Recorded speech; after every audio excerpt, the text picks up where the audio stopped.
All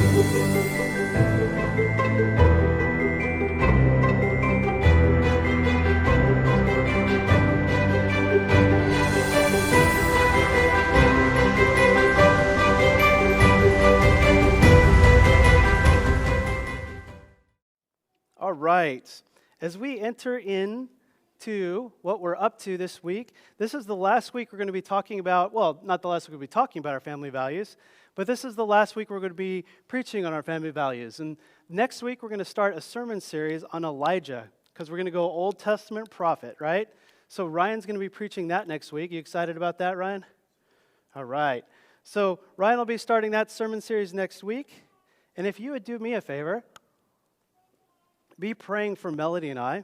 We're going to go to the UK, and we're going to be part of this thing called the Ethnos Network. If you don't know what that is, it's not named after our church. It actually got the same name around the same time, but it's a network of churches that are gospel-focused, like-minded, that are together in this whole kind of church-planting, multi-ethnic, college town, supporting each other thing. And while we're not church-planting quite yet, we're part of this network, and we're going to be stepping into that. And I've already found personally support from other pastors in this network, prayer support, being able to get on calls with each other, all of these kind of different things that a network like this offers. So it's a very international network. There's churches in Africa, South Africa, Asia, England, all over Europe, and here in the U.S. too. And there's actually 3 churches in Richardson, Texas, which is, I think, the most concentrated place that the churches are in. There's 3 churches, and you guys will get to know these churches as we move on and on. Impact Church and the Loft Church, and we're excited about partnering with them doing different things. But Melody and I are going to be going to this conference in Birmingham, England, and we're going to be basically networking with the churches there and spending time, and a lot of it is about prayer, a lot of it is about focusing on what God has for the network and for each of the individual churches. So if you could be praying for us about that, that would be awesome. We'd really appreciate that. We're also going to take a little jaunt down to Aberdeen, where I did my PhD, and catch up with some friends there too. So for travel, for all the kind of different stuff, we would really appreciate your prayer. So as we step into this family values series, as we kind of wrap up this whole thing, I just want to remind us, when we talk about our family values, we're talking about our ethnos family values, the specific things that we are called to, and the information that, the way we want to kind of present and understand our culture and name our culture that has already existed for quite a while. Since really we started calling ourselves Ethnos Bible Church. This culture has been permeating everything, and recently, over the past year and a half, 2 years, we put some names on this and started building everything around it. So when we talk about our family values, we talk about this family values statement, and it starts with, we are a diverse family. And we are rooted in prayer. We're a diverse family that is rooted in prayer, growing in grace, leading generously, and reaching authentically. And these are the kind of organizing principles of our church. We want to make sure that when we do things, we do them and they're anchored to these biblical values. And over the past couple of weeks, if you want to go back and look at the YouTube series, there's going to be on YouTube, we've been preaching about what each of these are, and specifically to kind of some time and season that we're in right now. So Ryan recently preached on what, Ryan? Rooted in prayer. Good. Yeah, it's a quiz. Yeah, he started the whole thing off with rooted in prayer. And then Corey recently taught on reaching authentically, and I did a sermon on growing in grace. And now we're in this leading generously today. And if you remember, when we walked through these values before, we highlighted a lot about what generosity is, radical generosity. Radical generosity that says, I give even though I lack, because God blesses that. And we have stories that when people have given, that God has blessed them in powerful ways, and we're excited about that. But what I want to talk about a little today is I want to veer away from the financial aspect of this and talk about the leadership aspect of it. When we talk about leading generously, we use these 3 words, our time, our talents, and our treasures, right? And so I want to look at specifically what leadership is, and I kind of want to remind us for some biblical standpoint of leadership and what it looks like. And the reason we're going to do this is because we are in a stage in our church, in a phase in our church, where leadership is so essential. When we step into what is next, we have to have a firm foundation of leaders who are bought in to the values, who are living, and who are also basically growing and in process. And if we're leading and we're not willing to step into what God has for us, including me, if we're not willing to step into what God has for us, if we're not willing to step into the growth that He has for us, then it basically doesn't trickle down to everybody else in the church, to the people that we interact with in the community. So leadership is essential, and we're going to look at a character in the Bible today, and his name's Peter. And it would be really easy to say Peter was this great leader, but he wasn't, right? Peter was not a great leader, especially these points we're going to look at right now. He turned into a great leader later. He was in a process where God took him through, Jesus took him through, where he could lead, but first he had to screw up quite a bit. Leader in process, Peter. So when I want us to think about leadership, I don't want you just to tune your brain off if you're like, well, I'm not called to lead anything. I'm not called to be up on the stage like Josh. I'm not called to spearhead a ministry like somebody else. I'm not called to lead worship like Ryan. I'm not called to do any of these kind of different things. So I'm going to tune out because that's what he's talking about, leadership. No, I'm talking about taking responsibility for what God has given you and leading in that, stepping up in that.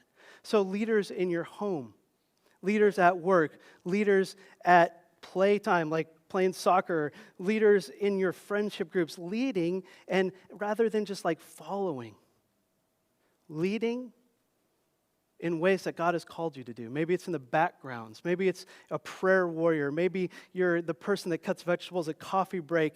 Maybe you are the person that's going to come preach on the stage. Maybe you're the person that's going to go out in the community and just really live out the gospel evangelism thing. There's all sorts of leaders that we're all called to step into this leadership thing. And we talk about leading generously. We talk about doing that in a way where we're just really trying to step into what God's up to. So the message here is, if Peter can lead, anybody can. And I want you to see that. Because sometimes we look at the Bible and we say, oh, I could never lead like that. I could never lead like that guy. I could never lead like that lady. I could never lead like that.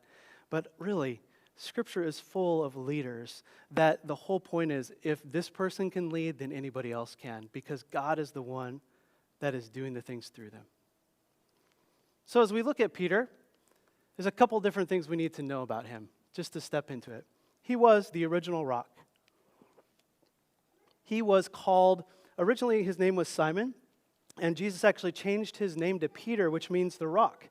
And it's not the big WWE guy, the rock, right?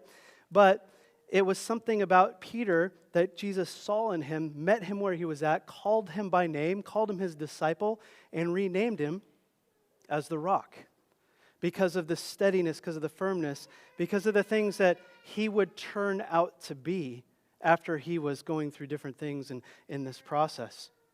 So when you see Peter, and he's called the rock, and you watch him as he walks alongside Jesus and does these things, he doesn't look like the most stable, steady person.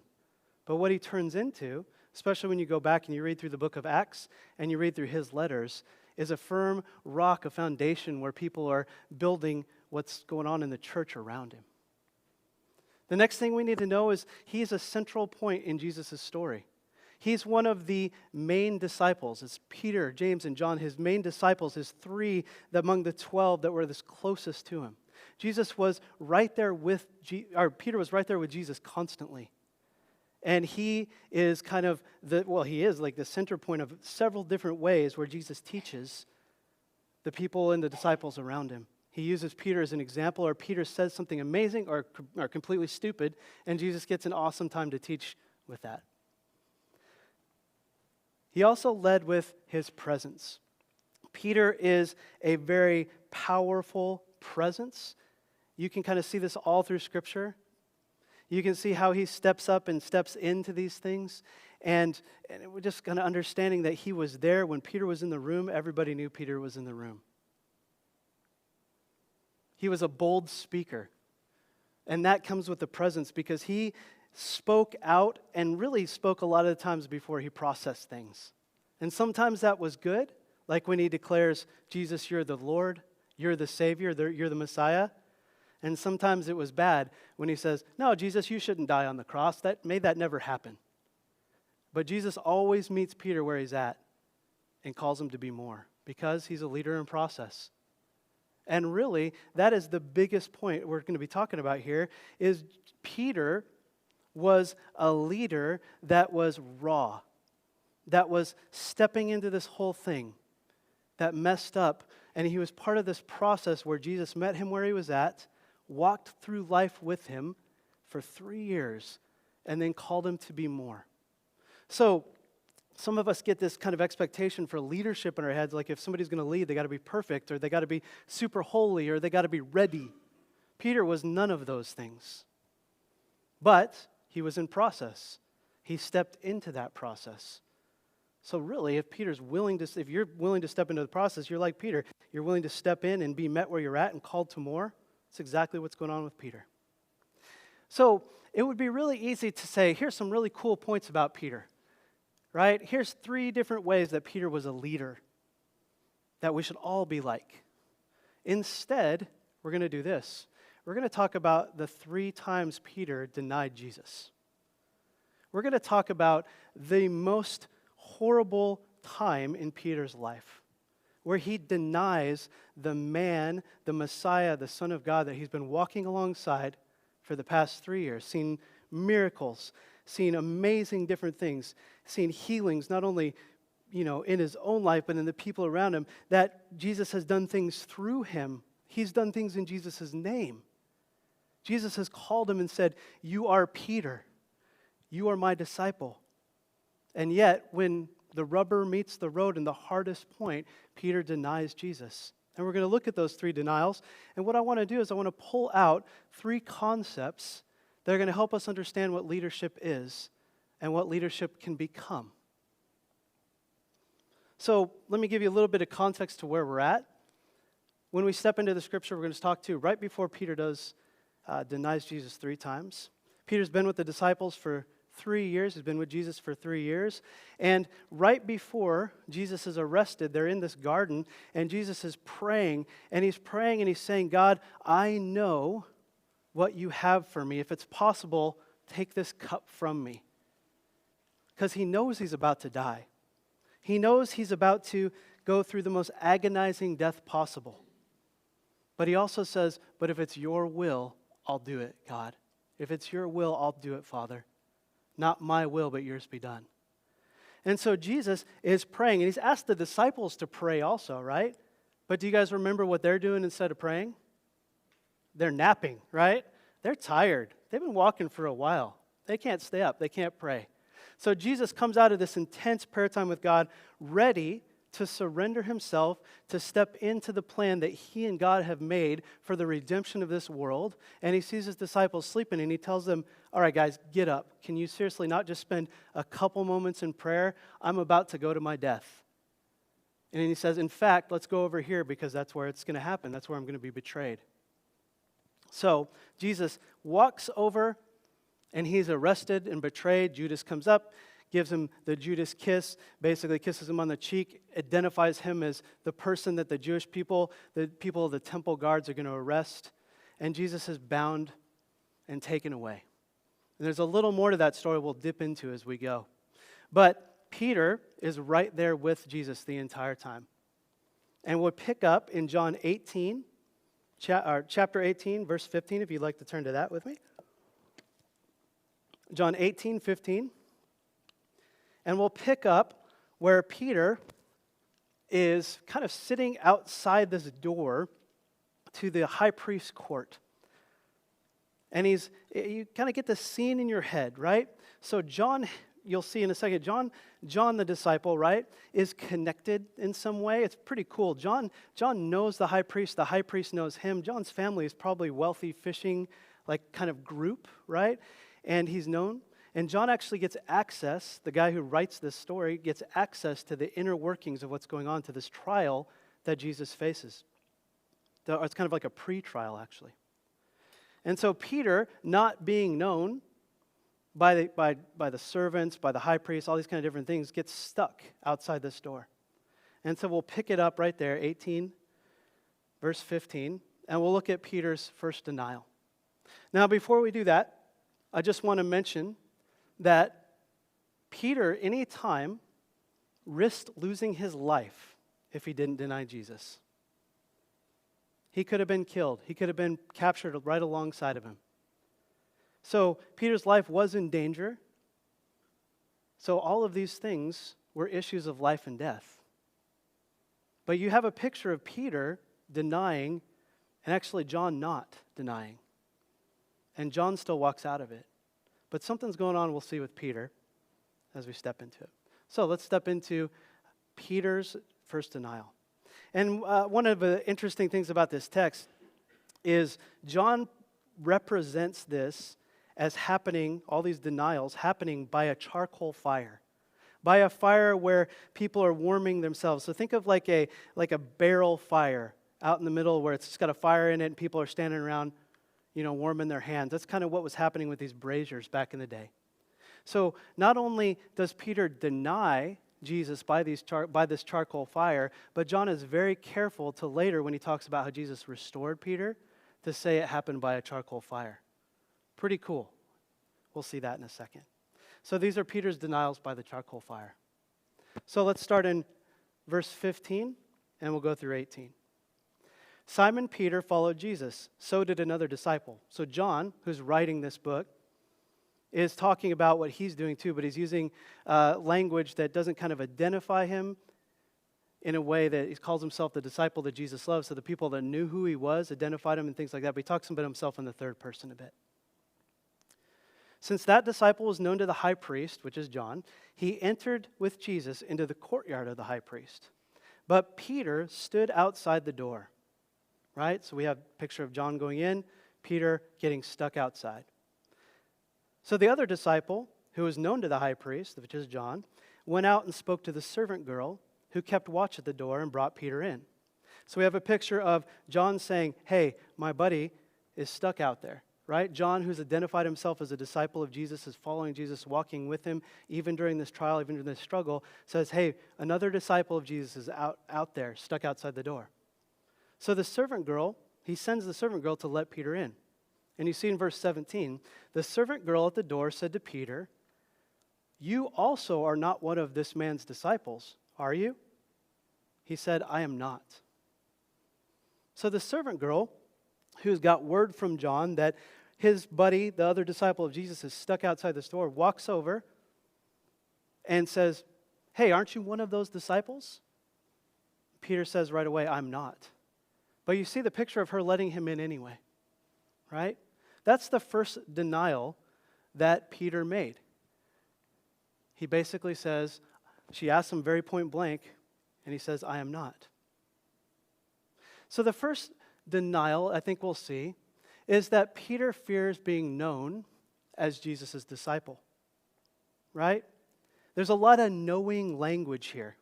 And in an honor-shame type culture, when you know somebody, you're connected with them intimately, right? Just like John knows the high priest knows him, that means there's some connection with his family there.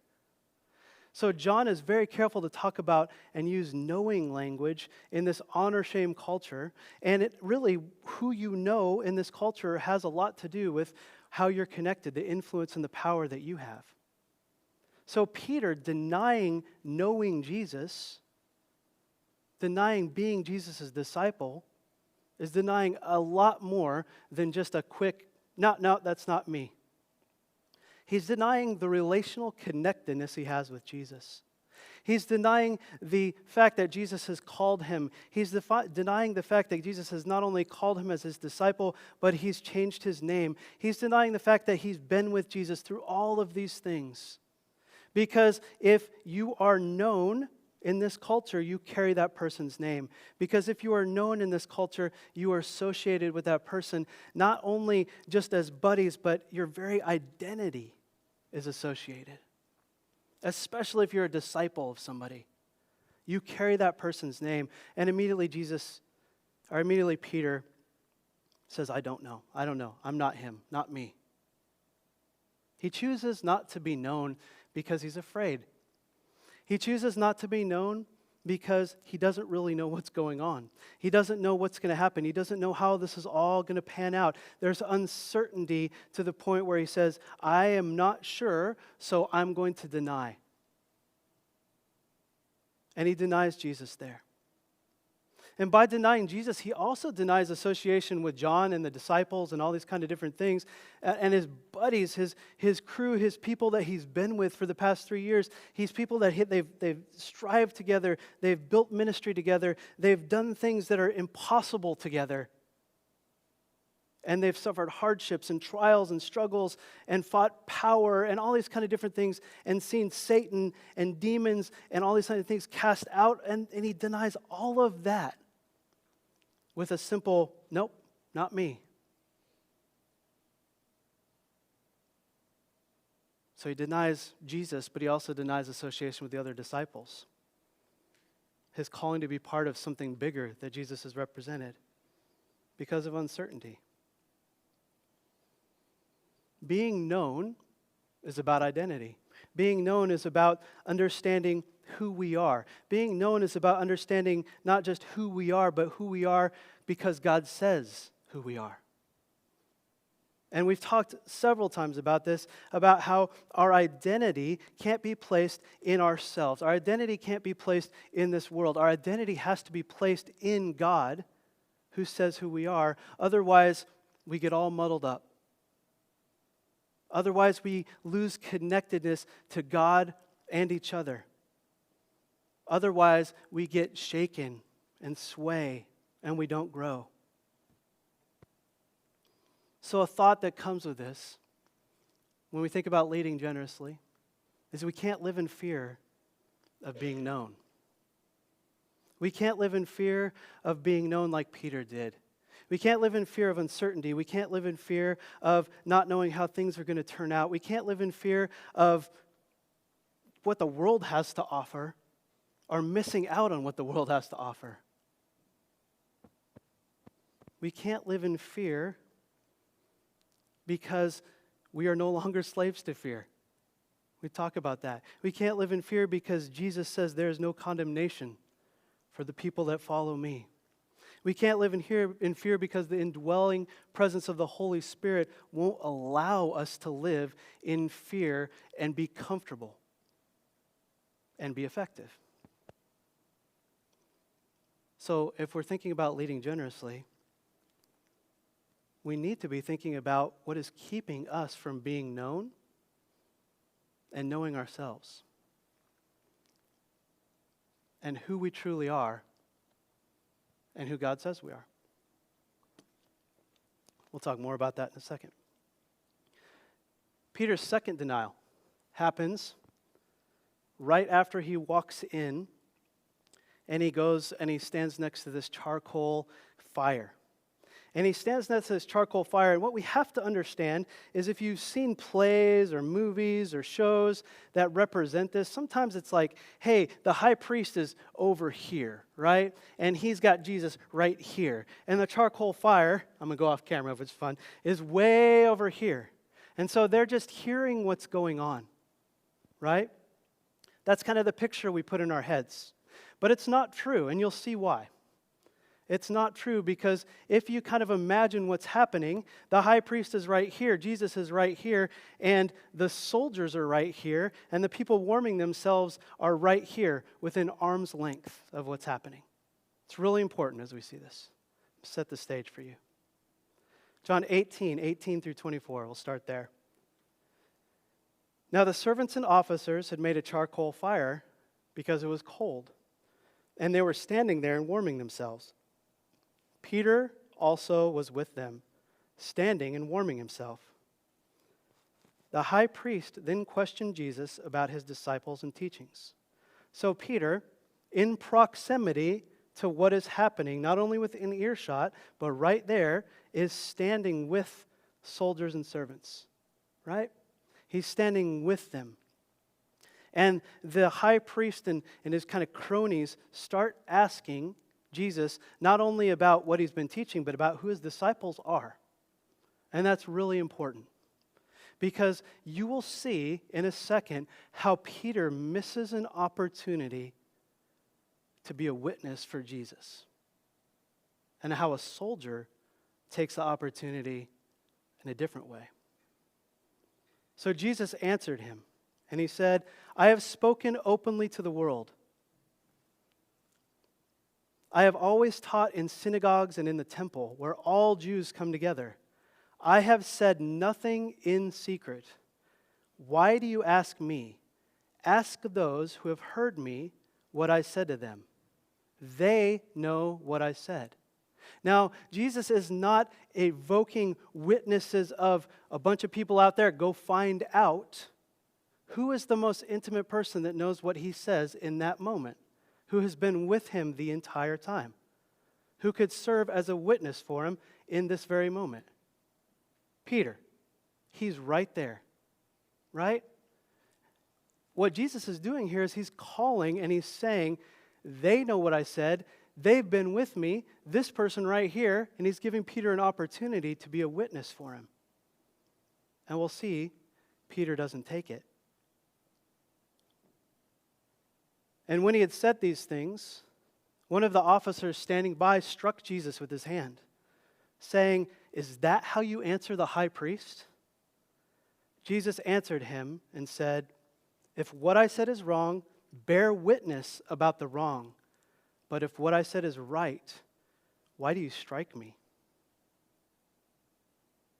Again, Jesus brings up this thing of witnesses, because in a trial, the people present are supposed to witness about what is going on, right? So in the other Gospels, we'll kind of see how these false witnesses kind of came up and said these things. And then there were some people that defended Jesus. But basically, Peter, right here, standing right here next to the soldier who struck Jesus, had an opportunity to say, I am one of those witnesses. I know what Jesus has been saying. I am one of his disciples. But he didn't. He didn't act. He didn't step into that. But somebody else did, the soldier. And he struck Jesus. And Jesus again calls for witnesses. And he says this is unfair, and it is. It's unjust. It's not how trials, even in the first century like that, are supposed to go. So Ananias then sent him bound to Caiaphas, the high priest. Now Simon Peter was standing there warming himself. So they said to him, Are you not one of the disciples? You also are not one of the disciples, are you? He denied it and said, I am not. So Peter had two opportunities, right? One, to step up and to be a witness in that moment, which is perfectly acceptable in the Jewish culture to do that in those things.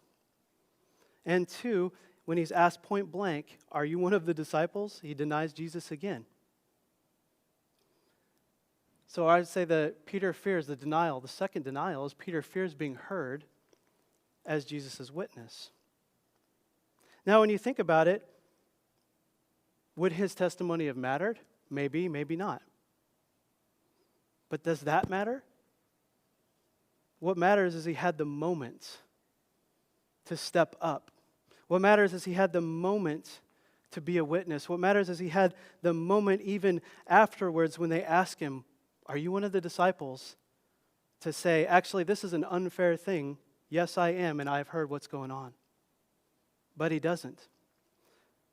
So this second denial is actually kind of twofold. It's like his lack of action was a witness in and of itself. And then he actually denies Jesus with his words there too. It's all one denial, but kind of two-part. Notice that Jesus in this was being questioned about his disciples and his teachings, and so it paves the way for Peter to step into it. So when Jesus said these things, Peter's denial kind of compounds, and this fear kind of compounds, and he fears being heard as a witness and all the implications that brings, especially as he sees Jesus being bound and sent away. So one of the things about this scene, too, is if Peter's standing right here and the soldier reaches out and strikes Jesus and rebukes him, and Jesus says, "This isn't fair. Why do you strike me?" And then the father-in-law of the high priest basically says, "Take this guy to the actual high priest. The pre-trial's over. Now it's conviction time." And Peter's right here, and they're kind of like, "Why are you here? Are you one of his disciples?" No, not me.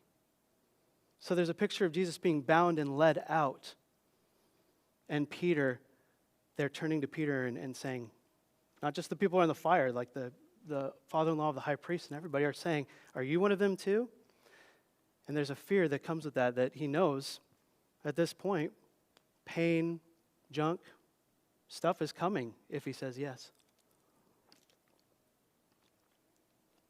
So the reading generously kind of principle here is we can't live in fear of being heard. Peter's a negative example in this, because if we live in fear of being heard, of being a witness for Jesus, it'll stop us from acting. It'll stop us from speaking out. It'll stop us from stepping into how God has called us, not only as individuals, but as a church. And I am not talking about Facebook rants. I'm not talking about Facebook battles. I'm not talking about any kind of dumb things that go on with memes and posts. I'm not talking about that. I'm talking about relationally stepping in with somebody, speaking into their life in a way that they are loved and accepted and known and met where they're at and called to be more, just like Jesus does with everybody he meets, just like Jesus does with Peter.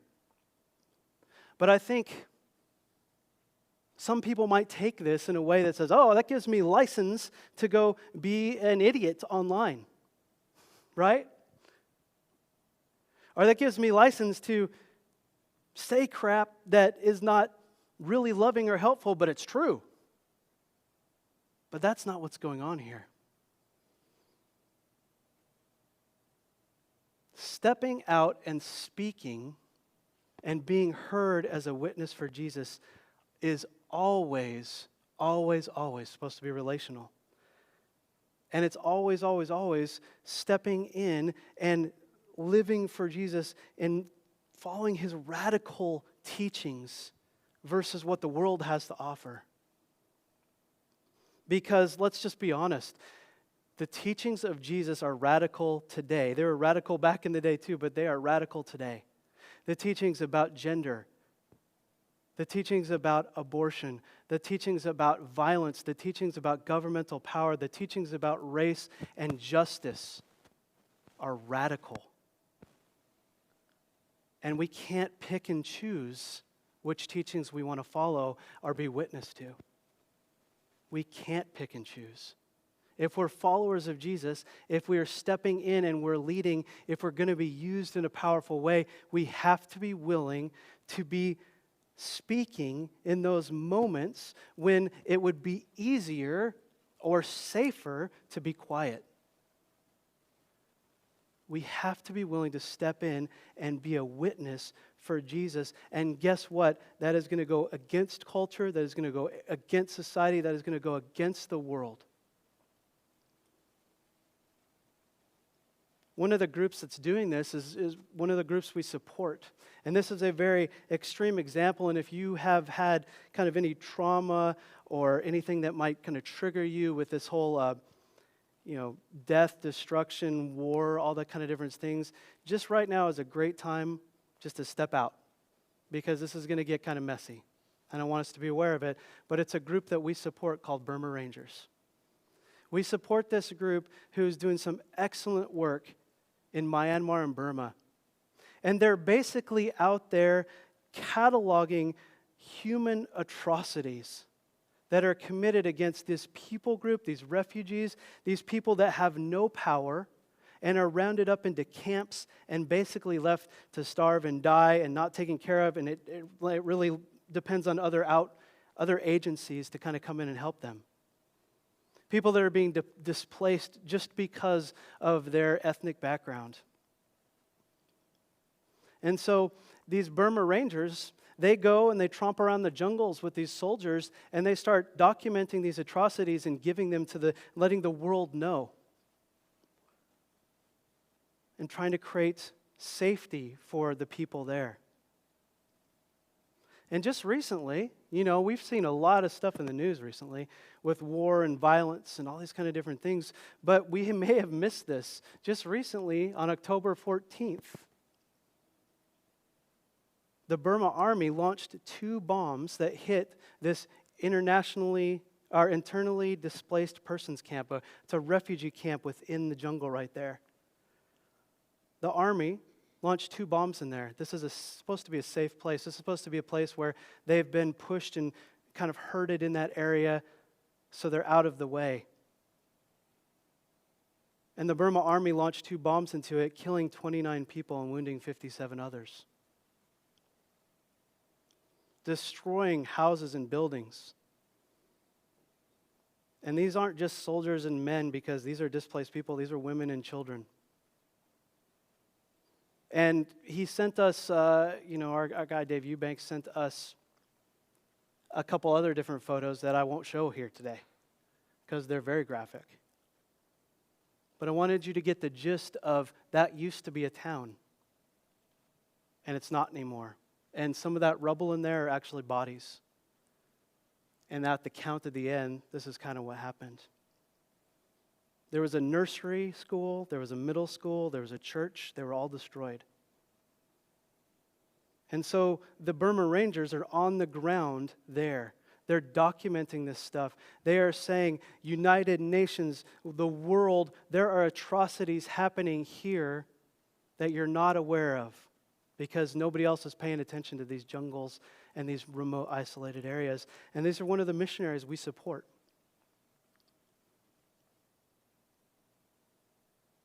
Speaking out for injustice, wanting to know and be heard for Jesus, being a witness for who he is. And these rangers are also going into these places and ministering to people medically and loving people well and, sharing the gospel with them and stepping into all that. Now, this is one of the most extreme examples of it in a place where their life is threatened constantly, and we live in the nice, cozy America where we don't get threatened all that much. We may have some bad interactions at work, or we may have some issues that kind of could run in where we could lose our jobs or anything like that, but these guys are losing their lives, ministering to people that are dying, ministering to people that are going, if there's a God, why is this happening to me?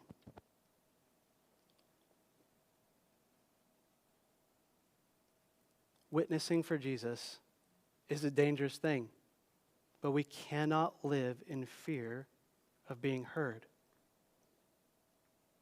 The third denial is interesting. It's really short. And if these are, basically, I just want to tell you, some of the texts in your English versions of your Bible aren't following along with the paragraphs and things that I have in here, specifically because these are one of the places where I think whoever did that got it wrong because they've mixed up the denial, or they put different verses in different places. The old joke is the guy that originally was writing these verse numbers and chapter numbers was riding a horse between towns when he was preaching, and every time he hit a bump, it would go in a certain place that it wasn't supposed to. So John 18, 18 through 25.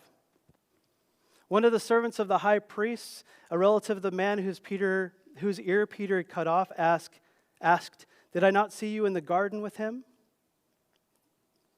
One of the servants of the high priest, a relative of the man whose ear Peter had cut off, asked, "Did I not see you in the garden with him?" Peter again denied it, and at once a rooster crowed. There's a man here, and there's an indication that this man was not only one of the servants of the high priest, that he's probably the main servant of the high priest. And his relative was talked about earlier in John 18, 1 through 12. His name was Malchus. And Malchus was a guy who was with everybody there. And we have this picture of Jesus being arrested in the beginning of John 18. And so this guy is referring back to that moment where Peter is in the garden with Jesus.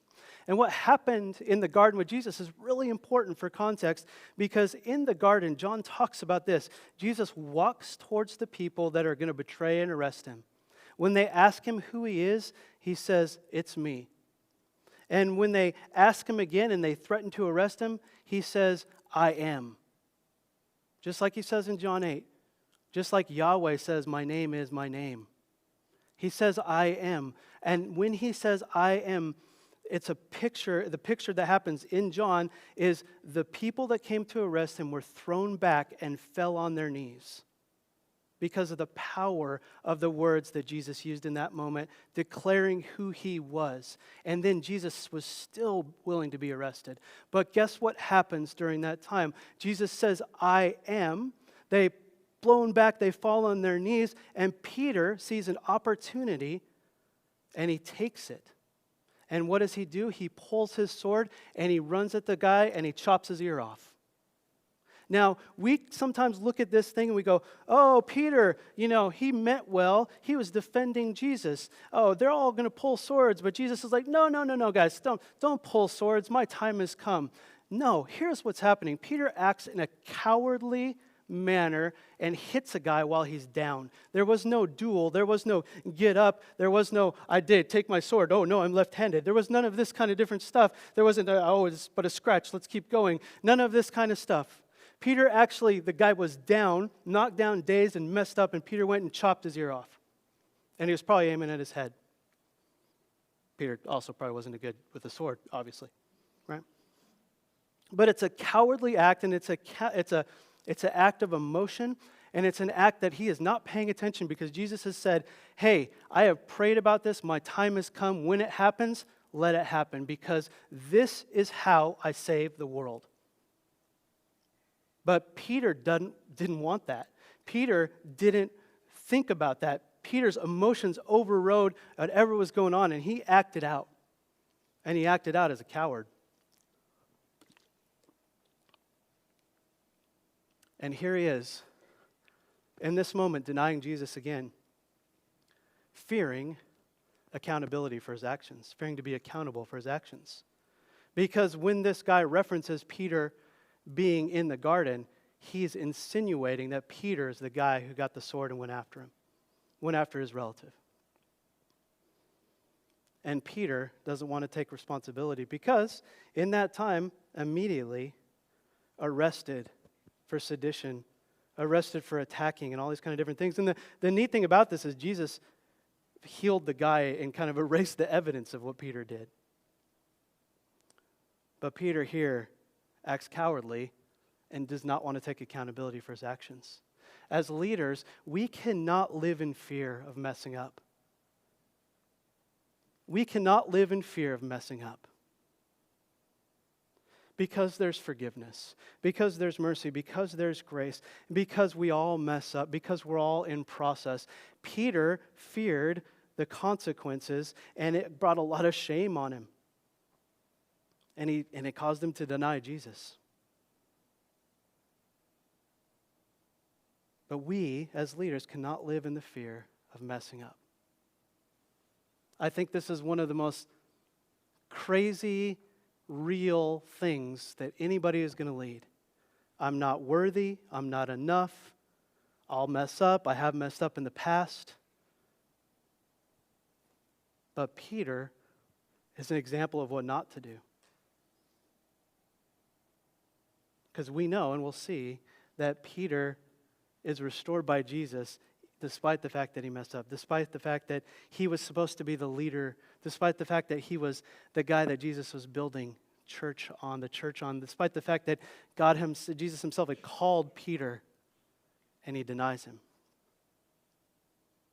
If we live in the fear of messing up, then we shouldn't be acting in the first place. It's honestly because we're all going to mess up. We're all human, even me. I know, shocking, right? Shocking.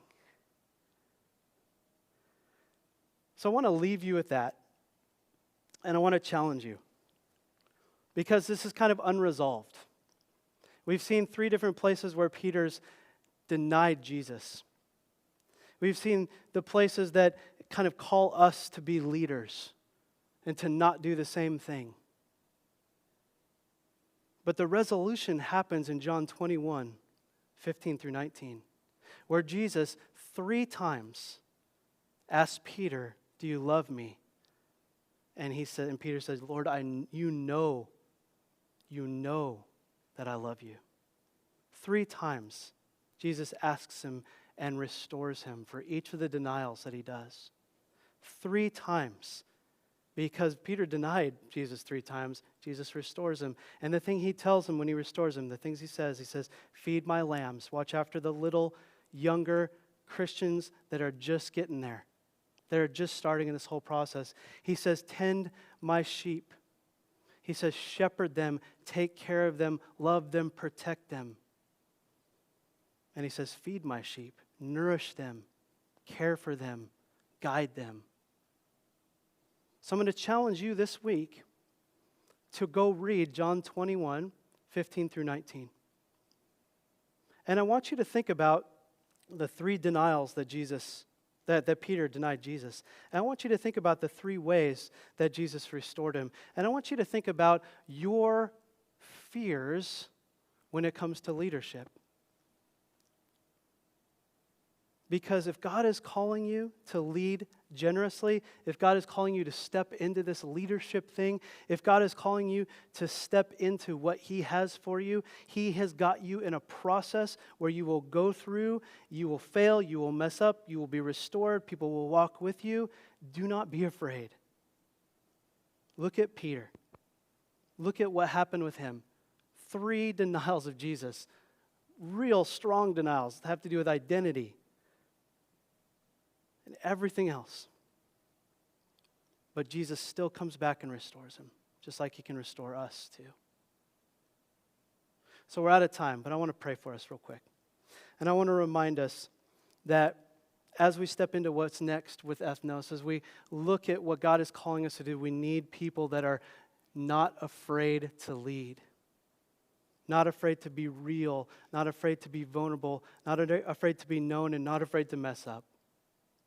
We need people to step into that if this church is going to do what God calls us to do. We need people to be entering into the process.